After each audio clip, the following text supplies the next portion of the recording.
नमस्कार साथियों, स्वागत है आप सभी का अपने चैनल ज्ञान ऑर्बिट में। तो आज के इस क्लास में हम लोग क्लास 10 का यानी मैट्रिक बोर्ड परीक्षा का फिजिक्स का जो चैप्टर 2 है, मानव नेत्र तथा रंग बिरंगा संसार, इसका पिछले वर्ष का यानी जो क्वेश्चन बैंक जो पिछले वर्ष पूछे गए प्रश्न है, जो सबसे महत्वपूर्ण ऑब्जेक्टिव प्रश्न है, वो सब आज के इस क्लास में हम लोग देखने वाले हैं। तो आप लोग इस क्लास को लास्ट तक देखिएगा। टोटल 20 प्रश्न है, जो कि सबसे अधिक बार आपके एग्जाम में आया हुआ प्रश्न है। इसको याद कर लेंगे क्योंकि इस बार 2027 में 100% आने की संभावना है। तो अगर आपको यहाँ से प्रश्न लगभग 3 से 4 प्रश्न जो है जरूर आएंगे, तो इसको जरूर याद कर लीजिएगा। चलिए क्वेश्चन को स्टार्ट करते हैं। पहला क्वेश्चन देखिए, करे कि सामान्य दृष्टि के वयस्क के लिए सुस्पष्ट दर्शन यानी स्पष्ट देखने की अल्पतम दूरी यानी न्यूनतम दूरी पूछ रहा है।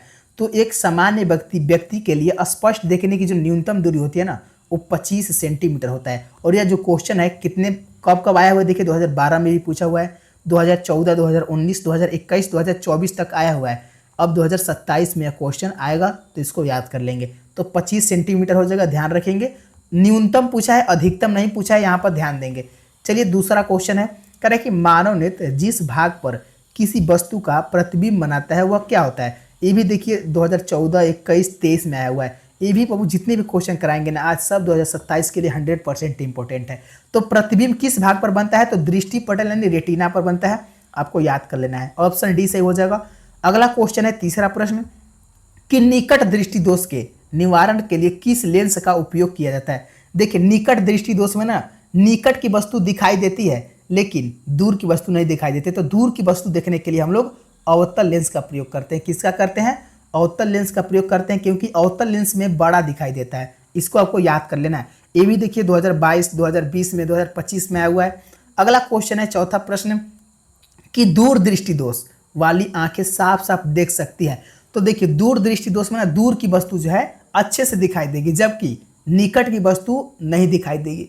तो क्या हो जाएगा, दूर की वस्तुओं को साफ साफ देख सकते हैं। ऑप्शन ए आपका सही हो जाएगा, ध्यान रखेंगे। 4 का आंसर क्या हो जाएगा, तो ऑप्शन ए को याद कर लेंगे। अगले क्वेश्चन की ओर चलते हैं। और देखिए अभी तक आप लोग वीडियो को लाइक नहीं किए तो लाइक और चैनल को सब्सक्राइब जरूर कर लेंगे। अगर आप लोग चाहते हैं कि 2027 की तैयारी अगर 450 प्लस नंबर लाना चाहते हैं, तो इस चैनल को ज्वाइन कर लेंगे, क्योंकि पूरा ऑब्जेक्टिव और सब्जेक्टिव क्वेश्चन इस चैनल पर आपको मिल जाएगा। पूरा सेट भी मिल जाएगा, क्वेश्चन बैंक का, मॉडल पेपर का, यहाँ पर हम सब करवाने वाले हैं। तो आप लोग जरूर ज्वाइन कर लीजिए, अभी से तैयारी कर लीजिए। और कमेंट बॉक्स में आपको ग्रुप का लिंक दिख रहा होगा, ऊपर में पिन किया है, आपको वहां से ज्वाइन कर लेना है ग्रुप, ताकि एक भी क्वेश्चन आपसे मिस ना होके। 5वां क्वेश्चन देखिए, कि दीर्घ दृष्टि दोष के निवारण के लिए उपयोगी किया जाता है। देखिए दीर्घ दृष्टि दोष यानी दूर दृष्टि दोष में ना, निकट की वस्तु नहीं दिखाई देती है, जबकि दूर की वस्तु दिखाई देती है। तो निकट की वस्तु देखने के लिए हम लोग उत्तल लेंस का प्रयोग करते हैं। ऑप्शन बी आपको याद कर लेना है। अगला क्वेश्चन देखते हैं, नेक्स्ट क्वेश्चन 6वां प्रश्न, श्वेत प्रकाश जब एक प्रिज्म से होकर गुजरता है, जो वर्ण है, जो रंग है, सबसे कम विचलित होता है। तो सबसे कम विचलित जो होता है बैगनी रंग होता है। कौन होता है, बैगनी रंग। चलिए अच्छा सॉरी बच्चों, देखिए बैगनी रंग जो होता है यहाँ पर विचलित पूछा हुआ है, क्या यानी फैल जाता है। तो सबसे कम जो है लाल रंग विचलित होता है, फैलता कम है लाल रंग, यानी 6 का आंसर क्या हो जाएगा, ऑप्शन ए बिल्कुल सही है। ऑप्शन ए को याद कर लेंगे। और जो बैगनी रंग होता है ना, वो फैल जाता है, उसको दूर से देखेंगे तो उतना अच्छा से नहीं दिखाई देगा जितना लाल दिखाई देगा। अगला क्वेश्चन देखते हैं 7वां प्रश्न, कि श्वेत प्रकाश के वर्ण क्रम में किस रंग की किरण का विचलन अधिक होता है। विचलन मतलब क्या होता है, फैल जाता है। तो 7 का आंसर क्या हो जाएगा, बताइए बताइए। तो ऑप्शन डी हो जाएगा बैगनी रंग। जो बैगनी रंग होता है ना, वो बहुत अधिक जाने पर दूर जो वर्ण क्रम जो है प्रकाश का, श्वेत प्रकाश का जो रंग बैगनी रंग है, वो विचलन जो है अधिक होता है, यानी वो दूर तक फैल जाता है। और जो लाल रंग होता है वो नहीं फैलता है, कम फैलता है, याद रखेंगे। ऑप्शन डी सही हो जाएगा। नेक्स्ट क्वेश्चन की ओर चलते हैं। 8वां प्रश्न, किस रंग का तरंगदैर्घ्य सबसे बड़ा यानी सबसे अधिक होता है। तो तरंगदैर्घ्य पूछा है, तो लाल रंग का तरंगदैर्घ्य जो है सबसे अधिक होता है। और सबसे कम किस रंग का होता है, आपको कमेंट बॉक्स में बताना है। नेक्स्ट क्वेश्चन की ओर चलते हैं। 9 क्वेश्चन, कि तारों के टिमटिमाने का कारण है। देखिए 2017, 2021, 2025 में क्वेश्चन आया हुआ है, सब क्वेश्चन बैंक का क्वेश्चन है, आपको रट जाना है सारे क्वेश्चन को। तो तारे के टिमटिमाने का जो कारण है ना, 9 के आंसर क्या हो जाएगा, बताइए। तो ऑप्शन याद रखेंगे, वायुमंडलीय अपवर्तन के कारण। वायुमंडल में जो अपवर्तन होता है, इसके कारण जो है तारे टिमटिमाते हुए नजर आते हैं। ऑप्शन सी आपका सही हो जाएगा। अगला क्वेश्चन देखते हैं 10 क्वेश्चन कि आकाश का रंग नीला प्रतीत क्यों होता है। देखिए 2014 से लेकर 2024 तक पूछा हुआ है।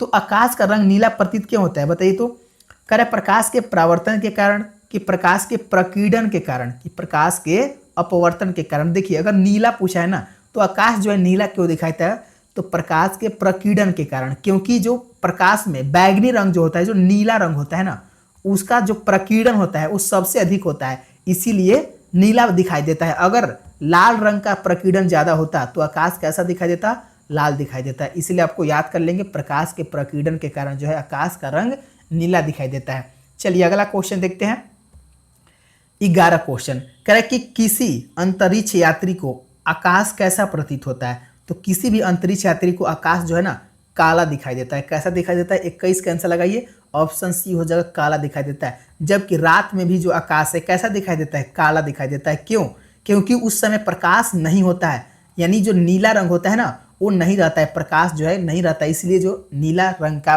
विचलन है वो अधिक नहीं हो पाता है, जो कि काला रंग दिखाई देता है। चलिए 12 क्वेश्चन देखिए कि किसी कोलाइडी यानी किसी भी कोलाइडी विलयन में निलंबित कणों से प्रकाश के प्रकीर्णन को कहा जाता है। अगर किसी भी कोलाइडी विलयन में निलंबित जो प्रकाश की किरणें हैं उनको क्या कहा जाता है, वायुमंडलीय प्रभाव के टिंडल प्रभाव, किंडल नहीं टिंडल प्रभाव हो जाएगा। क्या हो जाएगा, 12 के याद रखेंगे, टिंडल प्रभाव कहा जाता है। अगर आपसे क्वेश्चन 2 नंबर में आएगा कि टिंडल प्रभाव क्या है तो लिखिएगा आप लोग कि किसी भी कोलाइडी विलयन में निलंबित कणों से प्रकाश के प्रकीर्णन को कहा जाता है। चलिए इसको हम अच्छे से समझा देते हैं। मान लीजिए एक ट्यूब है, इसमें छोटे छोटे दूध है, चाहे कोई कण लीजिए, उसमें छोटा पानी में नमक या कुछ ऐसा पदार्थ मिलाइए जो छोटा छोटा दिखे, और जब यहाँ से प्रकाश गुजरिएगा ना तो इस छोटे छोटे कण से टकरा कर जो प्रकाश है वो फैल जाएगा, और ये जो पूरा लाइट हो जाएगा, नहीं तो इसके बाहर भी लाइट हो जाएगा। यही जो है टिंडल प्रभाव होता है। टिंडल प्रभाव के कारण धुंध होता है, ये सब आप लोग देखे होंगे। चलिए अगला क्वेश्चन देखते हैं 13 प्रश्न कि एक साधारण प्रिज्म कितने सतहों से घिरा होता है। तो साधारण प्रिज्म जो है ना, प्रिज्म कहने का मतलब 5 है, यानी जो साधारण प्रिज्म है वो 5 सतहों से घिरा होता है। कितना, 5 सतहों से, ऑप्शन सी सही हो जाएगा। चलिए अगला क्वेश्चन देखते हैं 14 प्रश्न कि खतरे के संकेत का प्रकाश किस रंग का होता है। बताइए, खतरे में लाल रंग का प्रयोग किया जाता है, आप लोग जानते हैं, क्योंकि लाल रंग का जो विचलन है, जो तरंगदैर्घ्य है ना, लाल रंग का विचलन कम होता है जबकि तरंगदैर्घ्य अधिक होता है। इसको आपको याद कर लेना है, ऑप्शन डी सही हो जाएगा।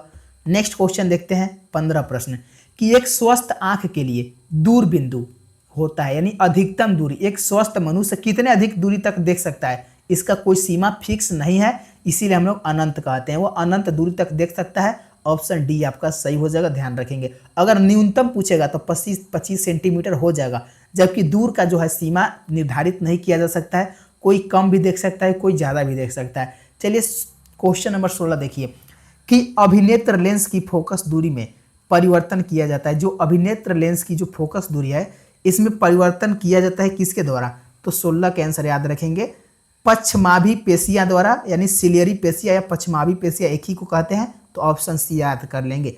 अगला क्वेश्चन देखते हैं 17 क्वेश्चन, मात्र 3 क्वेश्चन और है, इसको देख लीजिएगा।